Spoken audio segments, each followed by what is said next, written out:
Oke, ketemu lagi dengan Ibu. Kali ini kita akan melanjutkan materi minggu lalu. Minggu lalu kita sudah membahas tentang sifat-sifat gelombang bunyi dan beberapa pertanyaan diskusi ya, yang berkaitan dengan gelombang bunyi dan gelombang cahaya. Lalu untuk pertemuan kali ini, kita khusus untuk membahas tentang intensitas dan taraf intensitas bunyi, yang kedua efek Doppler, dan yang ketiga adalah pelayangan bunyi. Pertama, kita akan membahas tentang intensitas dan taraf intensitas. Sebetulnya intensitas itu apa sih sebenarnya ya? Intensitas seperti ini kan ada gambar speaker ya, lalu seperti ada gambar bola di sampingnya. Nah, pada dasarnya gelombang bunyi adalah rambatan energi yang berasal dari sumber bunyi yang merambat ke segala arah sehingga muka gelombangnya berbentuk bola. Nah, di sini sumber bunyinya adalah speaker ini. Lalu, dia kan mengeluarkan bunyi, dan bunyi itu membentuk muka gelombang yang berbentuk bola. Nah, bagaimana cara kita mengetahui besarnya intensitas bunyi dari suatu sumber bunyi? Kita bisa menuliskan persamaan I sama dengan P per A. Nah, dari persamaan ini kita tahu bahwa intensitas bunyi adalah energi gelombang bunyi yang menembus permukaan bidang tiap satuan luas tiap detiknya. Atau bisa kita definisikan juga sebagai daya rata-rata per satuan luas, ya. Daya itu disimbolkan dengan P. Berarti P sama dengan daya yang memiliki satuan watt. Dan A, karena ini berbentuk bola, maka A adalah luas permukaan bola. Luas permukaan bola. Satuannya apa biasanya kalau luas permukaan? Ya betul, meter kuadrat. Rumusnya apa nak kalau untuk luas permukaan bola? 4 pi r kuadrat. Jangan lupa di sini ada kuadratnya. Untuk intensitas bunyi itu sendiri memiliki satuan apa? Kalau dari persamaan P per A, maka kita bisa menuliskan W atau watt per meter kuadrat. Ini merupakan satuan intensitas bunyi. Berdasarkan persamaan yang sudah kita tuliskan I sama dengan P per A, terlihat bahwa intensitas bunyi di suatu tempat berbanding terbalik dengan kuadrat jarak, ya kan? Ini kita bisa tuliskan dengan I sama dengan P per 4 pi R kuadrat. Maka I berbanding terbalik dengan jarak, ya, tapi dia kuadrat jarak. Nah, makin jauh dari sumber bunyi, maka intensitas semakin kecil. I1 per I2. P per A, atau kita langsung saja menuliskan dengan pi R kuadrat ya.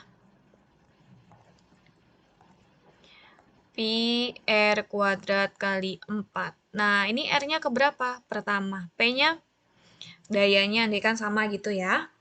Lalu di sini untuk I2 sama P per pi R2 kuadrat kali 4. Maka kita bisa mencoret apa saja, nak?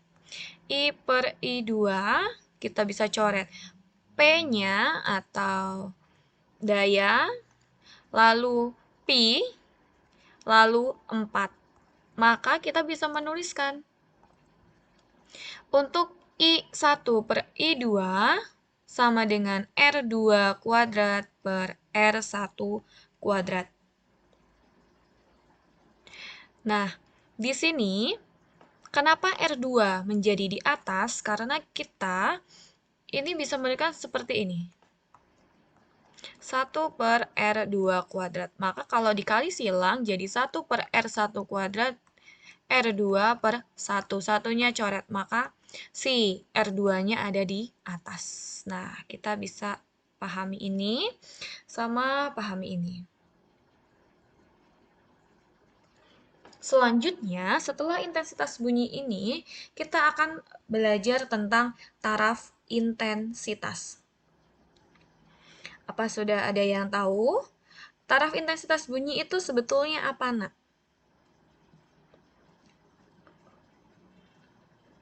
Oke, pertama kita bahas tentang gini ya. Kalau suatu pendengaran manusia itu kan memiliki keterbatasan ya, atau yang biasanya antara frekuensi 20 Hz sampai 20.000 Hz. Begitu ya untuk yang frekuensi yang bisa didengar oleh manusia. Nah, para ahli menggunakan istilah dalam intensitas bunyi dengan menggunakan ambang pendengaran dan ambang perasaan. Untuk intensitas ambang pendengaran atau biasa yang disebut I0 yaitu intensitas bunyi terkecil yang masih mampu didengar oleh telinga manusia. I0 ya. Sedangkan intensitas ambang perasaan yaitu intensitas bunyi yang terbesar yang masih dapat didengar telinga tanpa menimbulkan rasa sakit atau disebut dengan I. Kalau I0 adalah intensitas ambang,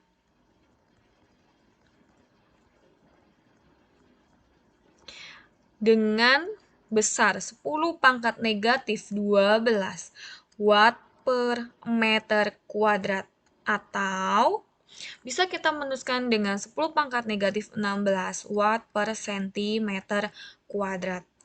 Nah, untuk intensitas itu merupakan sama dengan ini ya tadi. Satuannya adalah watt per meter kuadrat. Nah, setelah itu, kalau intensitas ambang perasaan ini berkisar pada 1 watt per meter kuadrat ya, bisa juga lebih. Karena daya pendengaran telinga manusia terhadap gelombang bunyi bersifat logaritmis, maka untuk mengukur intensitas bunyi tidak dalam watt per meter kuadrat, melainkan dalam satuan desibel. Itu untuk taraf intensitas ya, yang dinyatakan dengan simbol TI. TI itu merupakan taraf intensitas yang biasa dengan satuan desibel. Bagaimana untuk persamaan taraf intensitas ini? Nah, sesuai dengan definisinya, taraf intensitas merupakan 10 kali logaritma perbandingan intensitas dengan intensitas ambang pendengaran.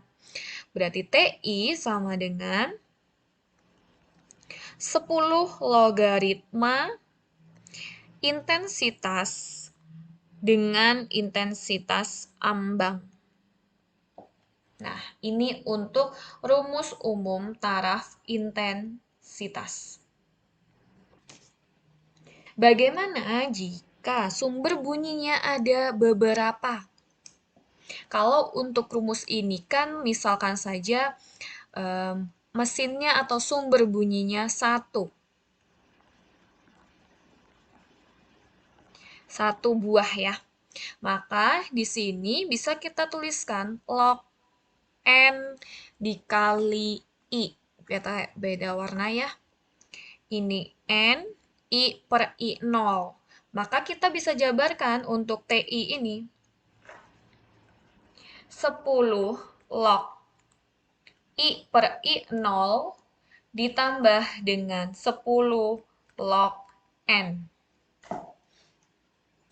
Ya, kalau untuk beberapa sumber bunyi.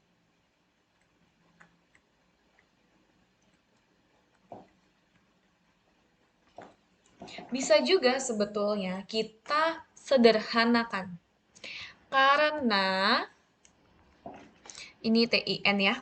Karena di sini rumus umumnya TI, maka kita bisa menuliskan TIN dengan TI plus 10 log N.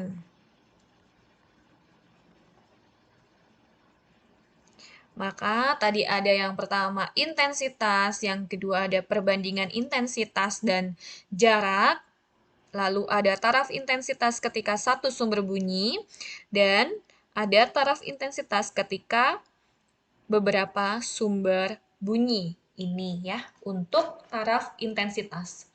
Ibu, lalu bagaimana ketika taraf intensitas itu pada jarak tertentu? Nah, ini bagus. Bagaimana jika taraf intensitas yang ditanya itu pada jarak tertentu? Kita akan bandingkan dari perbandingan intensitas dan jarak. Ya,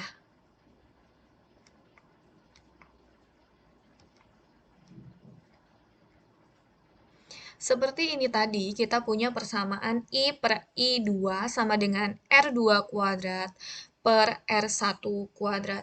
Maka ketika kita ditanya berapa taraf intensitas pada jarak tertentu, kita bisa menuliskan TI N sama dengan 10 log I2 per I0. Kenapa ini Ibu tulis I2? Karena kan pada jarak tertentu, berarti intensitas yang kedua, gitu. Nah, kalau yang ini I2, maka kita bisa terapkan dari persamaan I1 per I2 sama dengan R2 per R1 kuadrat. Maka kalau ditanya I2, maka kita bisa menuliskan apa? I1 dikali R1 per R2. Ini jangan lupa untuk tuliskan kuadrat. Nah, maka kita bisa menuliskan TIN ini bagaimana? 10 log R1 per R2 kuadrat dikali dengan I1 pernya sampai sini ya, I0. Maka, sama dengan yang ini. Kita bisa menjabarkan 10 log I1 per I0 ditambah dengan 10 log R1 per R2 kuadrat. Nah, dari sini kita tahu bahwa 10 log I1 per I0 adalah TI1, berarti kita bisa menuliskan seperti ini.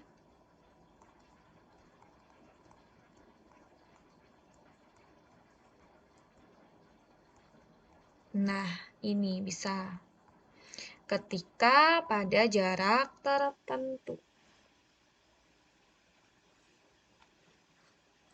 Atau kita bisa menuliskan dengan seperti ini. TIN sama dengan TI1 min 20 log R2 per R1. Kenapa kok bisa seperti ini? Iya, bisa. Karena R1 kuadrat per R2 kuadrat ini bisa kita keluarkan ya kuadratnya. Kan 10 log R2 per R1. Ya kan? Boleh ya Ibu tuliskan ini di balik. Kalau dibalik berarti kuadratnya menjadi negatif. Nah, maka negatif 2 dikali 10 log R2 per R1. Maka hasilnya negatif 20 log R2 per R1. Nah, ini Ibu masukkan ke sini.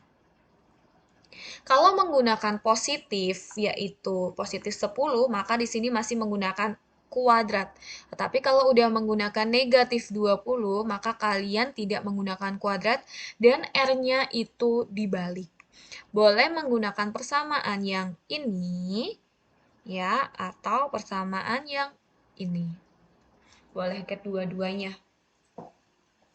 Ini untuk efek, ini untuk taraf intensitas. Yang pertama tadi ketika ada intensitasnya satu sumber. Lalu taraf intensitas ketika ada beberapa sumber.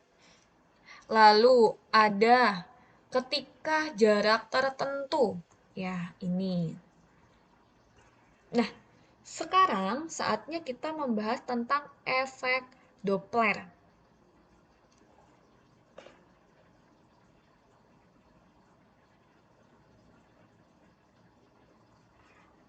Nah, untuk efek Doppler ini, Ibu memiliki persamaan yang sangat mudah dipahami atau punya jembatan keledainya.